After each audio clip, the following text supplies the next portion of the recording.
अभ्यासी YouTube channel में सभी मित्रों का स्वागत है। सभी वीडियो को मैंने दिन के हिसाब से बनाया है, तो आपको विनती है कि मेरी चैनल में प्लेलिस्ट में देखकर वीडियो को दिन के हिसाब से क्रम अनुसार ही देखें, तो ये विषय समझना आपके लिए आसान हो जाएगा। और चैनल को सब्सक्राइब और वीडियो को लाइक जरूर कर दे। चलिए तो विषय को आगे देखें। હવે આ ઇમ્યુલેટેડ C++ ચાલુ છે અને એની અંદર આપણે ફાઇલમાં ઓપન કરીશું।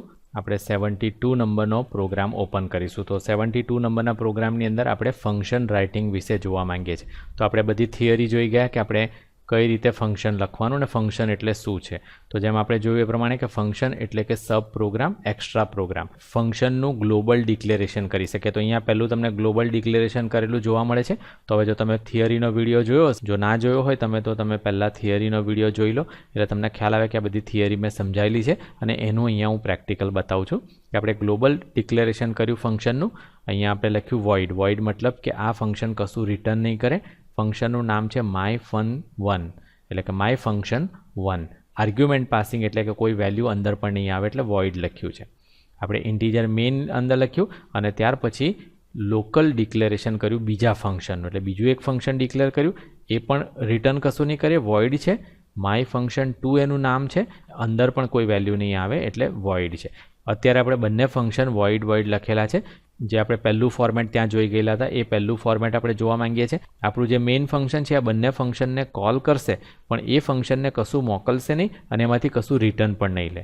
ત્યાર પછી આપણે ક્લિયર સ્ક્રીન કર્યું, આપણે લખ્યું કે welcome to PN data system અને ત્યાર પછી આપણે myFunction1 નામનું ફંક્શન કોલ કર્યું। એટલે આપણે જેમ થિયરી જોઈ ગયા પ્રમાણે અહીંયાથી કંટ્રોલ બહાર નીકળશે અને નીચે શોધશે કે myFunction1 ક્યાં છે, એટલે myFunction1 એને અહીંયા મળશે, અહીંયા એને ફંક્શન મળી જશે એટલે એ આ લાઇન પ્રિન્ટ કરશે કે ધીસ ઇઝ ફર્સ્ટ ફંક્શન। ત્યાર પછી અહીંયા ફંક્શનમાં આપણે બીજું કશું લખ્યું નથી એટલે અહીંયાથી પૂરું થઈ જશે અને એ પાછું આમ ઉપર જશે। અહીંયા ઉપર આવીને પાછું બીજી લાઇનની અંદર બીજું ફંક્શન આપણે કોલ કર્યું છે કે myFunction2 કોલ કર્યું છે, એટલે અહીંયાથી ફરી પાછો કંટ્રોલ આમ બહાર આવશે, શોધશે કે બીજું myFunction2 ક્યાં લખેલું છે। myFunction2 એને અહીંયા મળી જશે એટલે આ લાઇન એ પ્રિન્ટ કરશે ધીસ ઇઝ સેકન્ડ ફંક્શન અને ત્યાર પછી અહીંયા પણ પ્રોગ્રામ આપણે વધારે કંઈ લખ્યું નથી એટલે પાછું આવી જશે અને ત્યાર પછી એ આ લાઇન પ્રિન્ટ કરશે એન્ડ ઓફ ફંક્શન ચેકિંગ અને ત્યાર પછી ગેટ CH થી એ પ્રોગ્રામ ઊભો રહેશે। તો હું પહેલાં ઓલ્ટર R આપીને રન કરું છું તો તમને અહીંયા જોવા મળે છે કે પહેલી લાઇન પ્રિન્ટ થાય છે welcome to PN data system, ત્યાર પછી કહે છે કે ધીસ ઇઝ ફર્સ્ટ ફંક્શન, ત્રીજી લાઇન પ્રિન્ટ થાય છે કે ધીસ ઇઝ સેકન્ડ ફંક્શન, ત્યાર પછી છેલ્લી લાઇન પ્રિન્ટ થાય છે કે એન્ડ ઓફ ફંક્શન ચેકિંગ। તો આ બતાવે છે કે આપણે અહીંયા આ લાઇન પહેલી વેલકમવાળી પહેલી લખી છે, બીજી એન્ડવાળી લખેલી છે, ત્રીજી ફર્સ્ટ ફંક્શનવાળી લખી છે અને ચોથી સેકન્ડ ફંક્શન, પણ આ બંને લાઇન આની અંદર પ્રિન્ટ થાય છે। એટલા માટે અંદર પ્રિન્ટ થાય છે કે અહીંયા આપણે કોલ કરેલું છે એટલે આપણને એ જોવા મળે છે જેમ આપણે થિયરીમાં જોઈ ગયા એ પ્રમાણે કે અહીંયાથી આ પ્રોગ્રામ આમ લાઇન બાય લાઇન રીડ કરે છે એટલે આ લાઇન પહેલી પ્રિન્ટ કરે છે, ત્યાર પછી આ ફંક્શનને કોલ કરે છે એટલે બહાર જઈને આ ફંક્શન રન કરી અને પાછું આવે છે, પછી બીજું ફંક્શન કોલ થાય છે એટલે અહીંયા આવે છે, આ લાઇન પ્રિન્ટ કરે છે અને પાછું અંદર આવી અને આ લાઇન પ્રિન્ટ કરે છે। તો આ પ્રોગ્રામથી તમને ખબર પડી હશે ફંક્શન આપણે કઈ રીતે લખી શકીએ। આપણે ગ્લોબલ ફંક્શન પણ લખી શકીએ, આપણે લોકલ ફંક્શન પણ લખી શકીએ, એ આપણે આ રીતે કોલ કરાવી શકીએ। તો અહીંયા આપણે ત્રણ વસ્તુ જોવા મળે છે, ફંક્શનનું ડિક્લેરેશન છે, ફંક્શન કોલિંગ છે અને આને આપણે કહીએ છીએ ફંક્શન ડેફિનેશન, એટલે કે ફંક્શન આખું શું કામ કરશે એ અહીંયા લખેલું આપણને જોવા મળશે। તો અહીંયા અત્યારે સાદું ફંક્શન જે પહેલો પ્રકાર જોઈ ગયેલા એ પહેલો પ્રકાર આની અંદર છે અને હવે આના પછીના પ્રોગ્રામમાં આપણે જોઈએ કે કઈ રીતે આપણે બીજે જે પ્રકાર છે એટલે કે આપણે આપણા મેઇનમાંથી આપણે આને કશું મોકલવું હોય તો કઈ રીતે મોકલી શકીએ એ આપણે જોઈએ। આને હું બંધ કરું છું ઓલ્ટર F3 થી અને ફરી પાછું F3 કરી અને 73 નંબરનો પ્રોગ્રામ આપણે ઓપન કરીએ। હવે 73 નંબરના પ્રોગ્રામની અંદર છે સેન્ડિંગ વેલ્યુ ટુ ફંક્શન। હવે અહીંયા આપણે મેઇન ફંક્શન લખેલું છે અને એની અંદર આપણે એક ફંક્શન ડિક્લેર કરેલું છે વોઇડ mySum નામનું। mySum નામનું ફંક્શન છે, વોઇડ છે તે બતાવે છે કે કશું પણ રિટર્ન નહીં કરે અને બે ઇન્ટીજર વેલ્યુ અંદર આવશે એ અહીંયાથી આપણને જોવા મળે છે। તમારે એક વસ્તુ ખાસ યાદ રાખવાની છે, એટલે આના પછીના વિડીયોની અંદર હું તમને બતાવીશ કે આપણે કઈ રીતે અલગ ફાઇલની અંદર પણ ફંક્શન જે છે એ આપણે લખી શકીએ અને મેં ઇન્ક્લુડના વિડીયોની અંદર પણ બતાવેલું છે કે કઈ રીતે આપણે બીજી ફાઇલની અંદર આ ફંક્શન લખી શકીએ। પણ આપણે આ વસ્તુ યાદ રાખવાની જરૂર છે કે અત્યારે બંને પ્રોગ્રામ આપણે લખીએ છીએ, એટલે કે આ મેઇન જે પ્રોગ્રામ છે એ પણ આપણે જ લખી રહ્યા છે અને સમ પ્રોગ્રામ છે, માય સમ નામનો પ્રોગ્રામ, એ પણ આપણે જ લખી રહ્યા છે અને બંને એક જ ફાઇલની અંદર છે. અત્યારે PNDS 073 નંબરની ફાઇલની અંદર તમને આ બંને પ્રોગ્રામ એક સાથે લખેલા જોવા મળે છે. પણ આ ફક્ત સમજણ માટે છે. ત્યાર પછી એવું બની શકે કે આ જે માય સમ નામનો પ્રોગ્રામ છે એ વર્લ્ડમાં ગમે ત્યાં હોઈ શકે. જેમ આપણે જેમ આગળ જોતા જઈશું પ્રોગ્રામિંગમાં આપણે જોઈશું કે કઈ રીતે આપણે બીજી જગ્યાએ આપણે એને લખી શકીએ અને કોલ કરી શકીએ. પણ આ રીતની ઘણી બધી લાઇબ્રેરી મળે છે અને જો બીજા કોઈના પ્રોગ્રામ આપણે ફક્ત વાપરવા હોય તો એ આપણે વાપરી શકીએ છીએ. પણ એનું અહીંયા એક્ઝામ્પલ છે એટલે આપણે ખાસ યાદ રાખવાનું છે કે આ પ્રોગ્રામ જે માય સમ નામનો પ્રોગ્રામ છે એ પ્રોગ્રામ બીજા કોઈ કોમ્પ્યુટરમાં બીજી કોઈ જગ્યાએ પણ હોઈ શકે છે. આપણે જે પ્રોગ્રામ લખી રહ્યા છીએ એ આપણે મેઇન પ્રોગ્રામ લખી રહ્યા છે અને એ મેઇન પ્રોગ્રામ આપણે કોલ કરાવી રહ્યા છે. કેમ? કારણ કે સ્ટુડન્ટને જનરલી એવું થાય છે કે આટલું બધું કરવાની શી જરૂર છે. જો આપણે આ પ્લસ માઇનસ જ કરવું હોય તો પછી આપણે અહીંયા જ બે વેલ્યુ લઈ અને આપણે સીધો પ્લસ કે માઇનસ કરાવી શકીએ. પણ આ પ્રોગ્રામ જે છે એ પ્લસ માઇનસ માટેનો પ્રોગ્રામ નથી. પણ જે આ પ્રોગ્રામ રાઇટિંગની સ્ટાઇલ છે એ સ્ટાઇલ તમારે સમજવાની છે કે કઈ રીતે આપણે ફંક્શનને કોલ કરાવી શકીએ. તો આપણે અહીંયા ઇન્ટીજર મેઇન લીધું, એની અંદર ઇન્ટીજર a અને b બે વેરિયેબલ લીધા અને એક ફંક્શન ડિક્લેર કર્યું કે આ ફંક્શન આપણે વાપરવું છે માય સમ નામનું અને એની અંદર આપણે બતાવ્યું કે બે ઇન્ટીજર વેલ્યુ અંદર આવશે. ક્લિયર સ્ક્રીન કર્યું આપણે. ત્યાર પછી આપણે લખ્યું એન્ટર 2 નંબર ફોર ફંક્શન અને a અને b ની અંદર આપણે વેલ્યુ લઈ લીધી. ધારો કે અત્યારે હું a ની અંદર 10 એન્ટર કરું છું અને b ની અંદર 20 એન્ટર કરું છું. તો એ 10 અને 20 જે છે એ આપણે માય સમ નામના ફંક્શનને સેન્ડ કરીએ છીએ. જુઓ તો આપણે થિયરીમાં જેમ ચર્ચા કરી ગયા પ્રમાણે કે માય સમ નામનું ફંક્શન આપણે કોલ કરીએ છીએ અને એને આપણે અહીંયા a અને b બે વેરિયેબલ મોકલીએ છીએ અને a અને b ની અંદર અહીંયા જો 10 અને 20 આપણે એન્ટર કર્યા હોય તો એ બે વેલ્યુ અહીંયાથી આ ફંક્શનને મોકલવામાં આવશે. અને આ માય સમ નામનું ફંક્શન અહીંયા નીચે લખેલું છે એટલે આપણે એ માય સમ નામના ફંક્શનની અંદર આવી જશે અને અહીંયા c અને d નામના વેરિયેબલની અંદર એ સ્ટોર થશે. હવે જો કે અહીંયા પણ હું a અને b બે જ વેરિયેબલ લઈ શકું પણ કન્ફ્યુઝન વધે નહીં એટલા માટે મેં અલગ વેરિયેબલના નામ લીધા છે કે c અને d. તો આ બે વેલ્યુ અહીંયા સ્ટોર થઈ જશે અને ત્યાર પછી આપણે એક સાદો ઇન્ટીજર સમ નામનો વેરિયેબલ લીધો, સમને કર્યું કે c + d અને અહીંયા આપણે સમને પ્રિન્ટ કરી દીધું. તો અહીંયા 30 પ્રિન્ટ થઈ જશે અને ત્યાર પછી અહીંયા પાછું ઉપર આવી જશે અને ગેટ ch થી એ વેઇટ કરશે. જો આને હું રન કરું અને એ જ વેલ્યુ એન્ટર કરું તમે જોઈ શકશો કે હું 10 એન્ટર કરું છું, ત્યાર પછી 20 એટલે મેં 10 અને 20 એન્ટર કર્યા અને ત્યાર પછી હું એન્ટર આપું છું તો મને બતાવે છે કે સમ વિધિન ફંક્શન ઇક્વલ ટુ 30 એટલે કે આ જે ફંક્શનની અંદર સમ થયો અને એ સમ આપણને 30 બતાવવામાં આવ્યો. તો આપણે અહીંયા સમજવાનું શું છે તો કે આપણે સમજવાનું એ છે કે આપણે ફંક્શન ડિક્લેર કર્યું અને એ ફંક્શનને આપણે અહીંયા કોલ કર્યું અને એ કોલ કર્યા પછી એને બે વેલ્યુ આપણે સેન્ડ કરી અને એ બંને ઇન્ટીજર વેલ્યુ હતી તે ઇન્ટીજર વેલ્યુ આવીને અહીંયા સ્ટોર થઈ ગઈ. હવે જેમ ચર્ચા કરી ગયા પ્રમાણે કે જો આ માય સમ નામનું ફંક્શન કોઈ પણ બીજી ફાઇલની અંદર કે બીજા કોઈ કોમ્પ્યુટરમાં ગમે ત્યાં હોય તો ત્યાં આપણે આ વેલ્યુને મોકલીએ છીએ, ત્યાંથી સમ થાય છે અને ત્યાંથી પાછું અહીંયા આવી જાય છે આપણને જોવા મળે છે. આ માહિતી સેન્ડિંગની હતી કે આપણે આપણા મેઇન પ્રોગ્રામમાંથી બે કે બેથી વધારે કોઈ પણ વેરિયેબલ જેટલા વેરિયેબલ આપણે મોકલવા હોય એટલા વેરિયેબલ આપણે કોઈ પણ પ્રોગ્રામને મોકલી શકીએ અને એ પ્રોગ્રામની અંદર એનો પ્લસ માઇનસ કે કંઈ પણ આપણે જે કરવું હોય એ આપણે કરી શકીએ. તો હવે આપણે પ્રોગ્રામ જોઈએ કે આપણે પાછું આમાંથી આ પ્રોગ્રામમાંથી મેઇનમાં કઈ રીતે લેવું. ઓલ્ટર F3 કરીને આ પ્રોગ્રામને બંધ કરી દઉં. F3 કરીને આપણે ચાલુ કરીશું 74 નંબરનો પ્રોગ્રામ. તો 74 નંબરના પ્રોગ્રામમાં આપણે જોઈશું કે આપણે રિટર્ન કઈ રીતે કરવું. તો અહીંયા આપણે છે કે રિટર્નિંગ વેલ્યુ ફ્રોમ ફંક્શન. તો હવે અહીંયા આપણે મેઇન ફંક્શન લખ્યું છે એની અંદર આપણે 3 વેરિયેબલ લીધા a, b અને s. ત્યાર પછી આપણે એક ફંક્શન ડિક્લેર કર્યું ઇન્ટીજર માય સમ નામનું ફંક્શન છે ને એમાં int, લખ્યો. હવે જેમ આપણે જોયું એ પ્રમાણે કે આ પહેલું ઇન્ટ બતાવે છે કે રિટર્ન ડેટા ટાઈપ હશે. આ ફંક્શન વેલ્યુ રિટર્ન કરશે અને એ શું રિટર્ન કરશે તો કે ઇન્ટીજર વેલ્યુ અને બે વેલ્યુ અંદર લેશે એ બંને પણ ઇન્ટીજર જ હશે. ત્યાર પછી આપણે ક્લિયર સ્ક્રીન કર્યું. આપણે એ જ રીતે માંગ્યું કે એન્ટર a and b અને a ની અંદર ધારો કે આપણે 10 નાખીએ છીએ, અહીંયા 20 નાખીએ છીએ અને અહીંયા આપણે પહેલાં શું કરતા હતા તો કે આપણે ડાયરેક્ટલી માયસમ લખી દેતા હતા. એને બદલે આપણે લખ્યું છે કે s = માયસમ અને આ 10 અને 20 અહીંયાથી મોકલી આપ્યા એટલે એ અહીંયાથી આવી જશે અને અહીંયા c અને d માં સ્ટોર થઈ જશે. તો અહીંયા મેં બીજી રીત બતાવી છે જેમ કે આપણે પહેલા પ્રોગ્રામની અંદર અહીંયા જ લખેલું હતું આ રીતે કે ઇન્ટીજર સી અને ઇન્ટીજર ડી. તો આ રીતે લખવું હોય તો પણ લખી શકીએ, પણ ઘણી વખત શું થાય છે કે ઘણા બધા વેરિયેબલ હોય તો અહીંયા બહુ લાંબુ થઈ જાય, અને એટલા માટે આપણે અહીંયા ફક્ત વેરિયેબલના નામ લખ્યા છે સી અને ડી, અને ત્યાર પછી આપણે અહીંયા લખ્યું છે. પણ આમાં યાદ રાખવાનું છે કે આ કર્લી બ્રેકેટ અને આ જે કૌંસ છે એ બેની વચ્ચે લખવાનું છે. એટલે આ કર્લી બ્રેકેટ આપણે અહીંયા લખી આમ કરી નથી દેવાનું, કારણ કે જો આપણે આ રીતે કરી દઈશું તો પછી આ લોકલ વેરિયેબલ થઈ જશે, આમ ઇન્ટીજર સમ જેવું. અને એટલા માટે આપણે આ બેની વચ્ચે લખવાનું છે, આપણે યાદ રાખવાનું છે. તો આપણે આ રીતે પણ લખી શકીએ, અને જે આપણે અગાઉના પ્રોગ્રામમાં જોયું એ રીતે પણ લખી શકીએ. તો મેં બંને રીતે અહીંયા બતાવેલી છે કે અહીંયા સી અને ડીમાં આપણે એને સ્ટોર કર્યું. ઇન્ટીજર સમ એક સાદો વેરિયેબલ ડિક્લેર કર્યો, એની અંદર આપણે 10 અને 20નું સમ લીધું, અને એ સમને પહેલાં અહીંયા આપણે પ્રિન્ટ કરી દેતા હતા, એને બદલે આપણે અહીંયાથી રિટર્ન કર્યું, રિટર્ન સમ.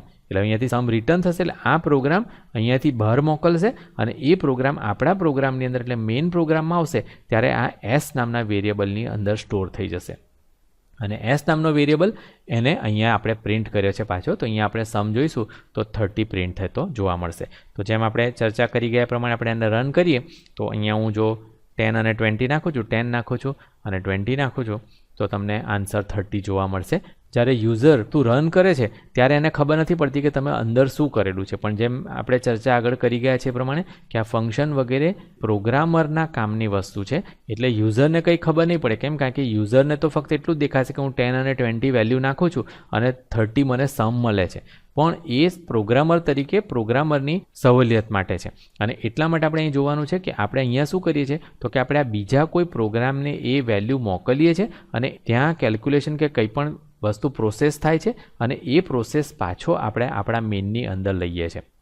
તો હવે આનું તમને હું એક્ઝામ્પલ એક આપું તો તમે અત્યારે કદાચ એટીએમ વગેરેમાં જાઓ છો અને તમે એટીએમની અંદર શું કરો છો તો કે એટીએમની અંદર આપણે આપણો કાર્ડ નાખી અને આપણે આપણા પિનકોડ નંબર વગેરે હોય એ આપણે એન્ટર કરીએ છીએ, અને જે એમાઉન્ટ જેટલા પૈસા આપણે ઉપાડવા હોય એ આપણે નાખીએ છીએ. એટલે આપણે શું 3 વસ્તુ મોકલીએ છીએ તો કે આપણે ત્યાંથી આપણો જે કાર્ડ નંબર છે એટીએમનો કાર્ડ નંબર, એ કાર્ડ નંબર આપણે મોકલીએ છીએ, આપણે આપણો પાસવર્ડ મોકલીએ છીએ, અને આપણે કેટલી એમાઉન્ટ ઉપાડવી છે એ પૈસાની એમાઉન્ટ આપણે લખીએ છીએ. જો આ 3 વસ્તુ આપણે મોકલીએ છીએ તો એટીએમનું મશીન શું કરે છે તો કે ત્યાંથી એક બીજો પ્રોગ્રામ કોલ કરે છે, એટલે આને ફંક્શન કોલ કરે છે. અને એ ફંક્શન શું થશે તો કે ત્યાંથી જે બેંકનું કોમ્પ્યુટર હશે એની અંદર જશે, અને બેંકના કોમ્પ્યુટરની અંદર ચેક થશે કે આ જે 3 વસ્તુ એન્ટર કરવામાં આવી છે એ બરોબર છે કે નહીં, આપણા બેંકની અંદર જેટલા પૈસા આપણે ઉપાડવા માંગીએ છીએ એટલા પૈસા છે કે નહીં, પાસવર્ડ બરોબર છે કે નહીં, એ બધું વસ્તુ અહીંયા ચેકિંગ આપણે કરી શકીએ. અને એ ચેકિંગ થઈ ગયા પછી બેંકના કોમ્પ્યુટરની અંદરથી રિટર્ન કરવામાં આવે કે યસ. જો યસ રિટર્ન થાય તો એ આપણને પૈસા ત્યાં મળી જશે, અને જો નો રિટર્ન થાય તો પછી એ પૈસા ત્યાં આપણને નહીં મળે. એટલે આ રીતે આપણે જોવા મળે છે કે એક કોમ્પ્યુટર, એક એટીએમનું કોમ્પ્યુટર બીજા કોમ્પ્યુટરને કોઈ પ્રોગ્રામ મોકલે છે, અથવા એક કોમ્પ્યુટર બીજા કોમ્પ્યુટરની અંદરનો પ્રોગ્રામ કોલ કરે છે, એ આપણને જોવા મળે છે. તો આ રીતે ફંક્શન વર્ક કરે છે. એટલે આપણે ખાસ યાદ રાખવાનું છે, કારણ કે સ્ટુડન્ટને ઘણી વખત એવું થાય છે કે એક પ્લસ માઇનસ કરવા માટે આટલું બધું કરવાની શી જરૂર છે, આપણે મેઇનની અંદર લખીએ, પાછા મેઇનની અંદરથી બીજા ફંક્શનમાં મોકલીએ, પાછા બીજા ફંક્શનમાંથી એનો કેલ્ક્યુલેશન કરીને પાછું લઈ આવીએ. પણ આપણે ખાસ યાદ રાખવાનું છે કે આ જે પ્રોગ્રામ છે એ પ્રોગ્રામ આ પ્લસ માઇનસ કરવા માટેનો નથી. પ્લસ માઇનસ આપણે સીધું કરી શકીએ છીએ, પણ આ પ્રોગ્રામની અંદર આપણે એ જોવાનું છે કે પ્રોગ્રામ જે લખવાની સ્ટાઇલ છે એ કઈ છે, અને આપણે જે લખ્યું છે એની અંદર આપણે ફંક્શન કઈ રીતે લખી શકીએ, તો ફંક્શનને આપણે વેલ્યુ કઈ રીતે સેન્ડ કરી શકીએ, એમાંથી વેલ્યુ આપણે પાછી કઈ મેળવી શકીએ, એ બધું સમજવા માટે આ પ્રોગ્રામ છે. એટલે આ પ્રોગ્રામની અંદર તમે જે હું પાછળ રૂલ બતાવું છું એ રૂલ ખાસ યાદ રાખો કે આ બધા રૂલ આપણે સમજવાના છે. તો આપણે અહીંયા જોયું કે આપણે ફંક્શન કઈ રીતે લખીએ. તો હવે આપણે 3 પ્રોગ્રામને સરખાવીને જોઈએ કે જેથી આપણને ખબર પડે કે 3 પ્રોગ્રામની અંદર આપણે કેટલી અલગ અલગ વસ્તુઓ કરી. તો આને પહેલાં બંધ કરી દઉં છું. તો હવે તમને અહીંયા જોવા મળે છે કે મેં 3 પ્રોગ્રામ એક સાથે ઓપન કરેલા છે, અને આપણે 3 પ્રોગ્રામ જોઈ ગયા કે જેની અંદરનો પહેલો પ્રોગ્રામ હતો કે આપણે ફંક્શન ફક્ત રાઇટ કરીએ છીએ. બીજા ફંક્શનની અંદર આપણે જોયું કે આપણે મેઇનની અંદરથી એને વેલ્યુ સેન્ડ કરીએ છીએ, અને ત્રીજા પ્રોગ્રામની અંદર આપણે જોયું કે ફંક્શન છે એની અંદરથી આપણે આપણા મેઇનની અંદર વેલ્યુ પાછી લઈએ છીએ. તો હવે એની અંદર તમે જોશો તો જુઓ અહીંયા તમને જોવા મળે છે કે ફંક્શન ફક્ત આપણે કોલ જ કરીએ છીએ, અહીંયાથી કશું આપણે રિટર્ન નથી કરતા, આ મેઇન પ્રોગ્રામમાંથી કશું આપણે સેન્ડ નથી કરતા. પણ તમે જો આની અંદર જોશો તો અહીંયા આપણને જોવા મળે છે કે મેઇન પ્રોગ્રામની અંદર આપણે જ્યારે અહીંયા કોલ કરીએ છીએ ત્યારે આપણે અહીંયા કશું સેન્ડ નહોતા કરતા. જ્યારે અહીંયા આપણે કોલ કરીએ છીએ ત્યારે એ અને બી વેરિયેબલ સેન્ડ કરીએ છીએ, અને અહીંયા આપણે શું કરીએ છીએ, જ્યારે કોલ કરીએ છીએ ત્યારે વેલ્યુ સેન્ડ તો એ અને બી તો સેન્ડ કરીએ જ છીએ, પણ એની સાથે સાથે રિટર્ન પણ કરીશું, કારણ કે આપણે એસ લખીએ છીએ. તો આ રીતે આપણે 3 અલગ અલગ જોઈ શકીએ છીએ કે જે 3 ફોર્મેટ આપણે જોયા એ પ્રમાણે. હવે જો અહીંયાથી આપણે સેન્ડ કરીએ, અહીંયા જઈને શું થશે તો કે સી અને ડી નામના વેરિયેબલમાં સ્ટોર થઈ જશે. અહીંયા પણ સી અને ડી નામના વેરિયેબલની અંદર સ્ટોર થઈ જાય છે. તો આ રીતે પણ આપણે લખી શકીએ ઇન્ટીજર સી અને ઇન્ટીજર ડી, અથવા તો આપણે આવી રીતે લખી શકીએ કે સી ડી વેરિયેબલ આપણે લખી દીધા અને ત્યાર પછી નીચે આપણે ઇન્ટીજર સી અને ડી આપણે ડિક્લેર કર્યા. અને એ જ રીતે આપણે જો અહીંયા જોઈએ તો આપણે ફંક્શનની અંદર જ વસ્તુને પ્રિન્ટ કરી દેતા હતા, પણ અહીંયા આપણે શું કરીએ છીએ તો કે અહીંયાથી આપણે રિટર્ન કરીએ છીએ. એટલે અહીંયાથી જે વસ્તુ રિટર્ન કરી એ આ એસમાં જઈને સ્ટોર થઈ અને એસની અંદર આ જે પ્રિન્ટએફ કમાન્ડ હતું એ મેઇનની અંદર આવ્યું. તો આપણે આ 3 વસ્તુ જોઈ કે જે આપણે મેઇન પ્રોગ્રામ છે એ આપણે લખી રહ્યા છે. પહેલી વસ્તુ આપણે એ યાદ રાખવાની છે કે મેઇન પ્રોગ્રામ છે આપણે લખી રહ્યા છે, અને અત્યારે આપણે આપણી જ ફાઇલની અંદર આ ફંક્શન લખ્યું છે, પણ પાછળથી એવું બની શકે કે આ જે ફંક્શન છે એ વર્લ્ડના કોઈ પણ બીજા કોમ્પ્યુટરની અંદર હોય અને એને આપણે ફક્ત કોલ કરાવતા હોઈએ. તો જેમ આપણે અહીંયા CLR SCRમાં જોઈ શકીએ છીએ એ પ્રમાણે કે CLR SCR આપણે કોલ કરીએ છીએ ત્યારે પ્રોગ્રામ ઓટોમેટિકલી આ conio.hની અંદર જાય છે. એની અંદરથી આ CLR SCRનો જેટલી પણ લાઇનનો પ્રોગ્રામ હશે એ કોલ કરે છે અને પાછું અહીંયા આવી જાય છે, અને આપણને ફક્ત શું જોવા મળે છે તો કે આપણી સ્ક્રીન ક્લીન થઈ જાય છે. તો એ જ રીતે આપણે જ્યારે આ MySum નામનો ફંક્શન કોલ કરીએ ત્યારે એ પહેલાં તો અહીંયા આપણી ફાઇલની અંદર શોધશે. જો આપણી ફાઇલની અંદર જ એને મળી જશે તો અહીંયાથી જ રન કરશે, પણ ધારો કે અહીંયાથી નહીં મળે તો પછી આ બધી લાઇબ્રેરી ફાઇલની અંદર શોધશે, અને અહીંયાથી પણ જો આપણે બીજા કમાન્ડ નથી જોયા, પણ જો આપણે કનેક્ટ કરેલું હોય તો પછી આપણે શું જોવા મળશે તો કે બીજા કોઈ કોમ્પ્યુટરની અંદર જશે અને ત્યાંથી જ્યાંથી આપણે એને બતાવ્યું હોય ત્યાંથી એ ફંક્શનને રીડ કરી શકે. તો એટલા માટે આપણે યાદ રાખવાનું છે કે આ મેઇન છે એ આપણે લખીએ છીએ અને આ ફંક્શન બીજા કોઈ કોમ્પ્યુટરની અંદર હોય છે. પણ અત્યારે આપણે જોવા ખાતર બંને પ્રોગ્રામ આપણે પોતે જ લખીએ છીએ, પણ એમાં આપણે રૂલ એ યાદ રાખવાના છે કે મેઇન ફંક્શન એટલે કે જે આપણે ફંક્શન લખી રહ્યા છે એ ફંક્શનમાંથી આપણે વેલ્યુ પેલા ફંક્શનને મોકલી શકીએ છીએ અને એ ફંક્શનમાંથી પાછી વેલ્યુ આપણે લઈ પણ શકીએ છીએ. અને એની માટે આપણે ડિક્લેરેશન કરવાની જરૂર પડે છે, અને એની અંદર જો આ જે પહેલું વોઇડ છે ત્યાં જે પણ વસ્તુ લખી હોય એ શું બતાવે છે તો કે એ કઈ વેલ્યુ રિટર્ન કરશે તે બતાવે છે. માય ફંક્શન એનું નામ છે અને અંદર 2 વેલ્યુ જશે આપણને જોવા મળે છે. તો આપણે થિયરીની અંદર ચર્ચા કરી ગયા છે, તો એ જ આપણે પ્રોગ્રામ રન કરીને જોયો કે આ પ્રોગ્રામ બધો બરોબર રન થાય છે એ આપણને અહીંયાથી જોવા મળે છે. ये वीडियो देखने के लिए आभार. अगर आप कंप्यूटर के एकदम नए और एडवांस टॉपिक पर वीडियो देखना चाहते हैं तो ये वीडियो को लाइक करके चैनल को सब्सक्राइब कर लें. चैनल आगे बढ़ेगी तभी हम नए मुफ्त वीडियो अपलोड कर सकेंगे. आशा है कि आप लाइक, शेयर और सब्सक्राइब जरूर करेंगे. अगर आप ये वीडियो में इस्तेमाल होने वाली PDF फाइल व्हाट्सएप पर खरीदना चाहते हैं तो ये लिंक को देखें. वीडियो डिस्क्रिप्शन में भी ये लिंक दी है. धन्यवाद.